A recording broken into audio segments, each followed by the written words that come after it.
ਗਰੇਵਾਲ ਸਾਹਿਬ, ਰਾਜੀਵ ਮਹਿਤਾ ਵੀ ਸਾਡੇ ਨਾਲ ਨੇ ਤੇ ਉਹ ਕਹਿ ਰਹੇ ਨੇ ਕਿ ਉਹ ਦੁਬਾਰਾ ਤੋਂ ਸ਼੍ਰੀ ਦਰਬਾਰ ਸਾਹਿਬ ਆਉਣਾ ਚਾਹੁੰਦੇ ਨੇ। ਜੇ ਅਣਜਾਣੇ ਦੇ ਵਿੱਚ ਜਾਂ ਜਾਣੇ ਦੇ ਵਿੱਚ ਕੋਈ ਗਲਤੀ ਹੋਈ ਹੈ ਤਾਂ ਉਹ ਮੁਆਫੀ ਮੰਗਣ ਲਈ ਵੀ ਤਿਆਰ ਨੇ, ਕਿਉਂਕਿ ਬਹੁਤ ਵੱਡਾ ਵਿਵਾਦ ਇਸ ਗੱਲ ਦੇ ਨਾਲ ਪੈਦਾ ਹੋ ਗਿਆ ਕਿ ਬੱਚੀ ਨੂੰ ਚਾਹੇ ਸੇਵਾਦਾਰ ਨੇ ਕੁਝ ਕਿਹਾ ਜਾਂ ਸੇਵਾਦਾਰ ਦੇ ਵੱਲੋਂ ਬੱਚੀ ਨੂੰ ਕੁਝ ਕਿਹਾ ਗਿਆ। ਉਸ ਤੋਂ ਬਾਅਦ ਬਹੁਤ ਸਾਰੇ ਲੋਕਾਂ ਨੇ ਇਸ ਨੂੰ ਇੱਕ ਅਲੱਗ ਰੰਗਤ ਦੇਤੀ, ਧਾਰਮਿਕ ਰੰਗਤ ਦੇਤੀ। ਇਹ ਵੀ ਕਿਹਾ ਗਿਆ ਕਿ ਤਿਰੰਗੇ ਕਰਕੇ ਰੋਕੇ ਗਏ, ਸਭ ਕੁਝ ਹੋਇਆ। ਪਰ ਹੁਣ ਕੀ ਤੁਸੀਂ ਸਵਾਗਤ ਕਰੋਗੇ ਰਾਜੀਵ ਮਹਿਤਾ ਹੋਰਾਂ ਦਾ, ਉਹਦੀ ਫੈਮਿਲੀ ਦਾ, ਉਹ ਦਰਬਾਰ ਸਾਹਿਬ ਆਉਣ ਮੱਥਾ ਟੇਕਣ? देखो जी, मैं जे हिंदी च गल करना ये ठीक समझणगे क्योंकि मेरी गल नूं समझ लैणगे जी, तो मैं हिंदी च गल कर ਲਾਂ, पुछ लो इन्हां नूं। बिल्कुल बिल्कुल, तुसीं राजीव जी कोल तुहाडी आवाज़ जा रही है जी। हाँ राजीव जी, आपने शायद हमारा वर्षन है जो श्रोमणी गुरुद्वारा प्रबंधक कमेटी का शायद सुना होगा, क्योंकि जो नेशनल मीडिया है उसने इसको बहुत बड़ी बात बनाकर हमें माफ़ी मांग लिया है, क्योंकि बात तो कुछ और थी। लेकिन मैं यही बोल रहा हूँ कि आपका वहाँ जो भी आना है उसके बारे में हमने क्लियर कर दिया है कि दुनिया भर से कहीं भी कोई भी किसी मजहब, किसी धर्म से, किसी जात, किसी वर्ण से कोई भी आता है, हमारे लिए सत्कारयोग है। हमने ये बोला था कि उसके चरणों पर नमस्कार है, पहले भी था, अब भी है और आगे भी आएगा। मैंने ये बात बोली थी कि यही दरबार साहब के ऊपर इंदिरा गांधी ਗਰੇਵਾਲ ਸਾਹਿਬ, मैं आपको रोक रहा हूं। गरेवाल साहब प्लीज तुसी उधर ना जाओ, तुसी गल इस ते जाओ कि राजीव मेहता दा जेड़ा है ਉਹ ਵਿਵਾਦ ਖਤਮ ਹੋਣਾ ਚਾਹੀਦਾ ਹੈ। ਰਾਣਾ ਜੀ, ਵਿਵਾਦ ਮੈਂ ਵੀ ਇਹਨਾਂ ਨੇ ਖਤਮ ਨਹੀਂ ਕੀਤਾ। ਮੇਰੀ ਗੱਲ ਹੁਣ ਜੇ ਤੁਸੀਂ ਮੈਨੂੰ ਲਿਆ ਲਾਈਨ ਤੇ ਮੇਰੀ ਗੱਲ ਨੂੰ ਪੂਰੀ ਕਰਨ ਦਿਓ, ਇਸ ਵਿੱਚ ਕੋਈ ਗੱਲ ਨਹੀਂ। ਗੱਲ ਮੈਂ ਤਾਂ ਦੱਸ ਰਿਹਾ, ਮਹਿਤਾ ਜੀ ਦੇ ਮਾਈਂਡ ਨੂੰ ਮੈਂ ਇਹ ਦੱਸ ਰਿਹਾ ਕਿ ਤੁਹਾਡੇ ਇੱਥੇ ਕੋਈ ਵੀ ਸ਼ਰਧਾਲੂ ਆਉਂਦਾ ਉਹਦੇ ਲਈ ਸਤਿਕਾਰ ਹੈ। ਮੇਰੀ ਇਹ ਗੱਲ ਕਹਿਣ ਵਿੱਚ ਕੀ ਗਲਤੀ ਨਹੀਂ ਕਰ ਰਿਹਾ ਮੈਂ, ਮੇਰੀ ਇਹ ਗੱਲ ਨੂੰ ਹੋਣ ਦਿਓ ਕਿ ਜਿਹੜੀ ਇੰਦਰਾ ਗਾਂਧੀ ਨੇ ਟੈਂਕ ਤੋਂ ਵਿਚਾਰਦੇ ਸਾਡੇ ਦਰਬਾਰ ਸਾਹਿਬ ਤੇ, ਉਹਦੇ ਪਰਿਵਾਰ ਦਾ ਬੰਦਾ, ਉਹਦਾ ਨੌਜਵਾਨ ਪੋਤਾ ਉਹਦਾ ਦਰਬਾਰ ਸਾਹਿਬ ਆਉਂਦਾ, ਅਸੀਂ ਰੋਕਦੇ ਨਹੀਂ। ਇਸ ਗੱਲ ਨੂੰ ਇਸ ਤਰ੍ਹਾਂ ਦੀ ਮਨਸ਼ਾ ਨਾਲ ਨਾ ਲਿਆ ਜਾਵੇ। ਕਿਸੇ ਵੀ ਸਿੱਖ, ਕਿਸੇ ਵੀ ਜਿਹੜਾ ਸ਼ਰਧਾਲੂ ਇੱਥੇ ਆਉਂਦਾ ਉਹਦੇ ਲਈ ਸਾਡੇ ਲਈ ਸਤਿਕਾਰ ਹੈ। ਇਸ ਕਰਕੇ ਅਸੀਂ ਪਹਿਲਾਂ ਸ਼੍ਰੋਮਣੀ ਕਮੇਟੀ ਦੇ ਜਨਰਲ ਸੈਕਟਰੀ ਨੇ ਇਸ ਗੱਲ ਦੀ ਮਾਫੀ ਮੰਗੀ ਆ। ਕੀ ਇਹਨਾਂ ਨੂੰ ਇਸ ਗੱਲ ਦਾ ਅਹਿਸਾਸ ਹੈ ਕਿ ਅੱਜ ਤਾਂ ਇਹ ਗੱਲ ਕਹਿ ਰਹੇ ਨੇ, ਉਸ ਤੋਂ ਪਹਿਲਾਂ ਇਹਨਾਂ ਨੂੰ ਇਸ ਗੱਲ ਦਾ ਅਹਿਸਾਸ ਹੋਇਆ ਕਿ ਅਸੀਂ ਭਾਵੇਂ ਕਿ ਗਲਤੀ ਕਿਹਦੀ ਸੀ ਜਾਂ ਕਿਹਦੀ ਨਹੀਂ ਸੀ, ਅਸੀਂ ਫਿਰ ਵੀ ਕਿਹਾ ਅਸੀਂ ਇਸ ਗੱਲ ਦੀ ਮਾਫੀ ਮੰਗਦੇ ਹਾਂ। ਮਹਿਤਾ ਜੀ ਨੂੰ ਪੁੱਛੋ। ਪਰ ਗਰੇਵਾਲ ਸਾਹਿਬ, ਰਾਜੀਵ ਮਹਿਤਾ ਜੀ ਹੋਰਾਂ ਨੇ ਵੀ ਮਾਫੀ ਮੰਗ ਲਈ ਹੈ, ਉਹ ਵੀ ਮਾਫੀ ਮੰਗ ਚੁੱਕੇ ਨੇ। ਨਿਊਜ਼ 18 ਦੇ ਜਰੀਏ ਉਹਨਾਂ ਨੇ ਮਾਫੀ ਮੰਗ ਚੁੱਕੇ ਨੇ। ਉਹ ਵੀ ਮੇਰੀ ਗੱਲ ਜਦੋਂ ਪੂਰੀ ਹੋਏਗੀ ਨਾ ਜੀ, ਫਿਰ ਤੁਸੀਂ ਇਹਦਾ ਗੱਲ ਕਰੋ। ਮੈਂ ਤਾਂ ਅਸੀਂ ਪਹਿਲਾਂ ਵਿਵਾਦ ਤਾਂ ਕਿ ਖਤਮ ਹੀ ਹੋ ਜਾਏ, ਉਸੇ ਦਿਨ ਹੀ ਅਸੀਂ ਖਤਮ ਕਰ ਦਿੱਤਾ ਸੀ। ਪਰ ਇਹਨਾਂ ਦੇ ਟਵੀਟ ਨਾਲ, ਇਹਨਾਂ ਦੀ ਇਸ ਗੱਲ ਦੇ ਨਾਲ ਤੁਸੀਂ ਦੇਖੋ ਦੁਨੀਆ ਭਰ ਦੇ ਅੰਦਰ ਸਿਰਫ ਤੇ ਸਿਰਫ ਸਿੱਖਾਂ ਨੂੰ ਬਦਨਾਮ ਕੀਤਾ ਗਿਆ। ਮੇਰੇ ਕੋਲੇ ਇਸ ਟਾਈਮ ਇੱਕ ਕੇਵਲ ਕਸ਼ਪ ਨਾਮ ਦੇ ਬੰਦੇ ਦੀ ਆਈਡੀ ਆ ਜਿਹਨੇ ਲਿਖਿਆ ਕਿ ਬਾਬਾ ਕੇ ਜੇਸੀਬੀ ਚਾਹੀਏ।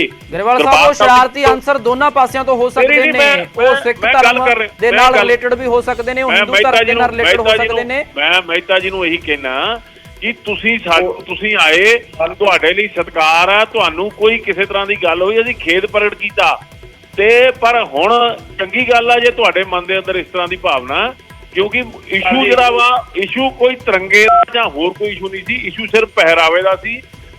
ਮੈਨੂੰ ਲੱਗਦਾ ਵੀ ਤੁਸੀਂ ਵੀ ਮਹਿਤਾ ਜੀ ਧਰਮ ਨਾਲ ਸੰਬੰਧਿਤ ਹੋ। ਅਸੀਂ ਜੇ ਇਹ ਗੱਲ ਕਹਿੰਦੇ ਆ ਕਿ ਧਾਰਮਿਕ ਸਥਾਨ ਤੇ ਪਹਿਰਾਵਾ ਉਸ ਦੇ ਅਨੁਕੂਲ ਹੋਣਾ ਚਾਹੀਦਾ, ਮੈਨੂੰ ਲੱਗਦਾ ਵੀ ਕੋਈ ਇਤਰਾਜ਼ ਨਹੀਂ ਹੋਣਾ ਚਾਹੀਦਾ। ਮੈਨੂੰ ਲੱਗਦਾ ਰਾਜੀਵ ਜੀ ਨੂੰ ਥੋੜਾ ਸਮਾਂ ਦਿੱਤਾ ਜਾਵੇ। ਗਰੇਵਾਲ ਸਾਹਿਬ, ਤੁਸੀਂ ਸਾਡੇ ਨਾਲ ਜੁੜੇ ਰਹੋ। ਇਸ ਤੋਂ ਬਾਅਦ ਇੱਕ ਗੱਲ ਲਾਸਟ ਕਰਕੇ ਫੜਨਾ। राजीव जी मेरी बात सुनिए, एक बात सुनिए कि आप वहां आए हो, ये लोगों के मन में ये गया कि इनको रोका गया है। मेरे को बताइए कि किसको रोका जाता है? ये एक ऐसा धार्मिक स्थल है जिसमें कोई औरत को नहीं रोका जाता, दलित को नहीं रोका जाता, किसी दूसरे धर्म को नहीं रोका जाता।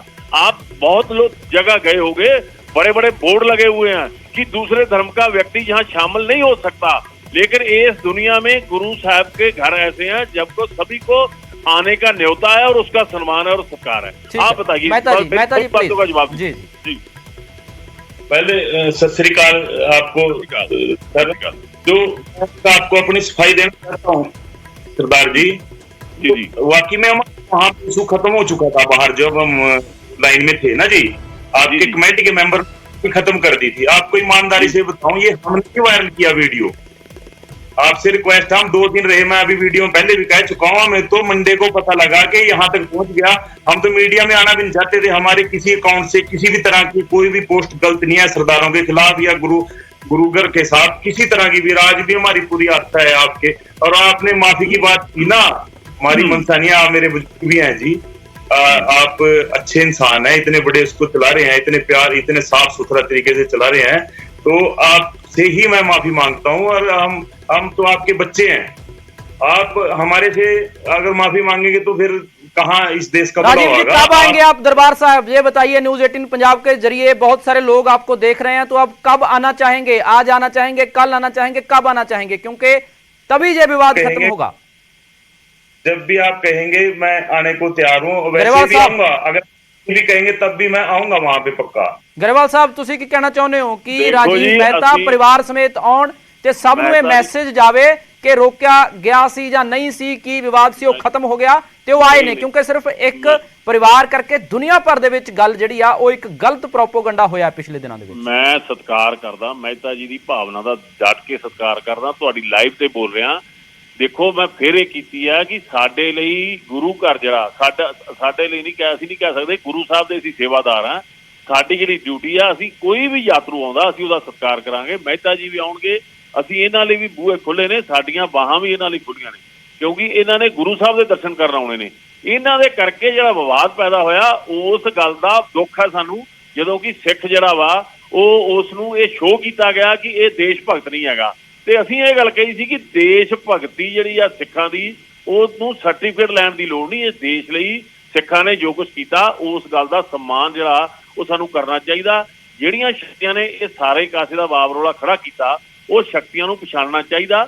ਉਹ ਲੋਕ ਇਹ ਦੇਸ਼ ਦੇ ਗਦਾਰ ਨੇ, ਜਿਹੜੇ ਸਿੱਖਾਂ ਨੂੰ ਦੇਸ਼ ਭਗਤੀ ਨਾਲੋਂ ਤੋੜ ਕੇ ਇਹਦੇ ਅਰਥ ਗਲਤ ਕਰ ਰਹੇ ਨੇ। ਅੱਜ ਵੀ ਸਿੱਖ ਜਿਹੜੇ ਆ ਉਹ ਦੇਸ਼ ਦੀ ਅਖੰਡਤਾ ਲਈ ਖੜੇ ਨੇ, ਭਾਵੇਂ ਕਿ ਅਸੀਂ ਇਸ ਗੱਲ ਲਈ ਸ਼ਰਮਿੰਦਾ ਵਾਂ ਕਿ ਇਸ ਦੇਸ਼ ਦੇ ਅੰਦਰ ਸਾਡੇ ਲਈ ਕਾਨੂੰਨ ਦਾ ਇਨਸਾਫ ਨਹੀਂ ਹੈਗਾ। ਪਰ ਸਿੱਖਾਂ ਨੂੰ ਤੁਸੀਂ ਦੇਸ਼ ਭਗਤੀ ਦਾ ਪਾਠ ਨਾ ਸਿਖਾਓ। ਮਹਿਤਾ ਜੀ ਦੇ ਇਸ ਜਜ਼ਬੇ ਦਾ, ਇਸ ਭਾਵਨਾ ਦਾ ਤਹਿ ਦਿਲ ਤੋਂ ਮੈਂ ਸਤਿਕਾਰ ਕਰਦਾ। ਮਹਿਤਾ ਜੀ ਜਦੋਂ ਵੀ ਆਉਣਗੇ ਅਸੀਂ ਬਾਹਾਂ ਖਿਲਾਰ ਕੇ ਇਹਨਾਂ ਦਾ ਸਨਮਾਨ ਵੀ ਕਰਾਂਗੇ, ਇਹ ਦਰਸ਼ਨ ਵੀ ਕਰਨ ਆਉਣਗੇ। ਗਰੇਵਾਲ ਸਾਹਿਬ, ਟੈਟੂ ਤੇ ਵੀ ਕਲੈਰਿਟੀ ਦਿੱਤੀ ਜਾਵੇ। ਗਰੇਵਾਲ ਸਾਹਿਬ, ਟੈਟੂ ਤੇ ਵੀ ਕਲੈਰਿਟੀ ਦਿੱਤੀ ਜਾਵੇ। ਟੈਟੂ ਜੇ ਤਿਰੰਗੇ ਦਾ ਵੀ ਸੀ ਜਾਂ ਕੋਈ ਹੋਰ ਹੁੰਦਾ ਫਿਰ ਵੀ ਰੋਕਿਆ ਜਾਂਦਾ। ਟੈਟੂ ਲਾ ਕੇ ਅੰਦਰ ਆਉਣਾ ਗਲਤ ਹੈ, ਮਰਿਆਦਾ ਦੇ ਮੁਤਾਬਕ ਨਹੀਂ ਹੈ। ਦੇਖੋ, ਮੈਂ ਇੱਕ ਗੱਲ ਤੁਹਾਨੂੰ ਦੱਸਾਂ ਕਿ ਇਸ ਗੱਲ ਨਾਲ ਇੱਕ ਚਰਚਾ ਚੱਲੀ ਆ, ਵਾਕਿਆ ਹੀ ਉਹ ਬਿਲਕੁਲ ਸਹੀ ਹੈ ਕਿ ਟੈਟੂ ਬਣਾ ਕੇ ਕੋਈ ਜਿਹੜਾ ਪਿਕਨਿਕ ਸਪੌਟ ਹੈ ਜਾਂ ਕੋਈ ਹੋਰ ਜਗ੍ਹਾ ਵਾ, ਉਹ ਜਾਂ ਕ੍ਰਿਕਟ ਮੈਚ ਹੈ, ਉੱਥੇ ਜਾਇਆ ਜਾ ਸਕਦਾ। ਮੈਂ ਫਿਰ ਇਹ ਕਹਿਣਾ ਕਿ ਸਾਡੇ ਪਹਿਰੇਦਾਰ ਨੇ ਇਹਨਾਂ ਨੂੰ, ਬੱਚੀ ਨੂੰ ਸਿਰਫ ਇੰਨਾ ਹੀ ਕਿਹਾ ਸੀ ਕਿ ਜਿਹੜੀ ਸਕਿਰਟ ਹੈ ਜਾਂ ਉਹ ਆ, ਉਹ ਮਰਿਆਦਾ ਮਤਲਬ ਇਹ ਹੈ ਕਿ ਧਾਰਮਿਕ ਸਥਾਨ ਦੇ ਉੱਤੇ ਜਦੋਂ ਤੁਸੀਂ ਜਾ ਰਹੇ ਹੋ, ਉੱਥੇ ਤੁਹਾਡਾ ਪਹਿਰਾਵਾ ਜਿਹੜਾ ਉਹ ਸਤਿਕਾਰ ਹੋਣਾ ਚਾਹੀਦਾ। ਸਾਰੇ ਬੱਚੇ ਸਾਡੇ ਲਈ ਸਨਮਾਨਯੋਗ ਤੇ ਇੱਜ਼ਤਦਾਰ ਨੇ। ਹੁਣ ਮੈਂ ਇਹ ਬੇਨਤੀ ਕਰਦਾ ਕਿ ਇਹ ਟੈਟੂ ਨੂੰ ਵਿਸ਼ੂ ਇਸ਼ੂ ਬਣਾਇਆ ਜਾ ਰਿਹਾ।